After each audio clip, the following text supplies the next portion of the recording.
Hey everyone, and welcome to another video. So today we're taking a look at a product from Zeera, and that is the Voxn 5in1 wireless charger. So this is a brand new charger that they've actually produced, and it's got some improvements over their original wireless MagSafe charger. Four main sort of standout features that they've kind of introduced to try and help out with some of these sort of niggles and complaints from the original charger that they actually produced. So the first change that they've actually introduced is an adjustable MagSafe charger. The actual charging head moves, so you can actually angle the phone differently depending on whether you're using it as a desk setup or if you're using it in bed and you want it angled slightly differently. The second change that they've actually introduced is with regards to the actual backlight.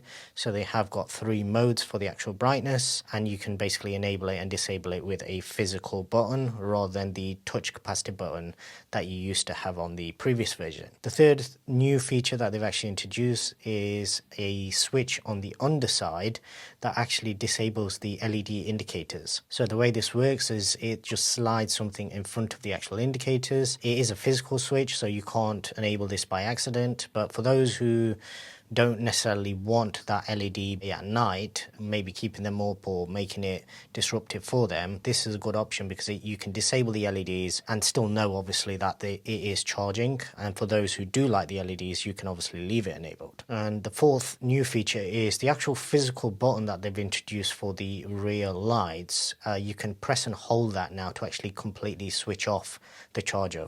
So for those who maybe charge on the day and they don't want it charging overnight, but they still want to make use of the actual stand so you can still have your phone connected to it, you can press and hold that physical button and that will actually turn it off. Now, the capacitive button on the previous generation, whilst it worked, it kind of did weird things. So sometimes it would trigger when you didn't want it to trigger, and at other times when it was dark, you couldn't actually see where that capacitive button was in order to trigger it. With the new physical button, it has a sort of rubber texture and it has like grooves, so you can tell when your fingers pressed on it, which means it's a lot easier to actually locate and press if your room is pitch black. With regards to the charging speeds and everything, this is fully MagSafe, so obviously it will give you the full charging speed, assuming you use the correct power adapter. I obviously use the one that came with the device. And with regards to reliability and charging, I've not had a single instance since I've actually been testing this where it's not charged either my phone or my watch, and I've charged all three devices at the same time as well in the past. So I have charged my phone, watch and AirPods, and all three charge perfectly fine. Occasionally it does do this kind of weird thing, so obviously when you initially attach your phone using the MagSafe charger, it will give you the MagSafe animation telling you that you're getting full MagSafe speed. Occasionally when you use the power button, the sort of trigger button to turn the power off and back on, it won't actually do the animation because it triggers all three devices at the same time. So for that reason, until it basically ramps up, it's not going to show as the full 15 watts wireless charging.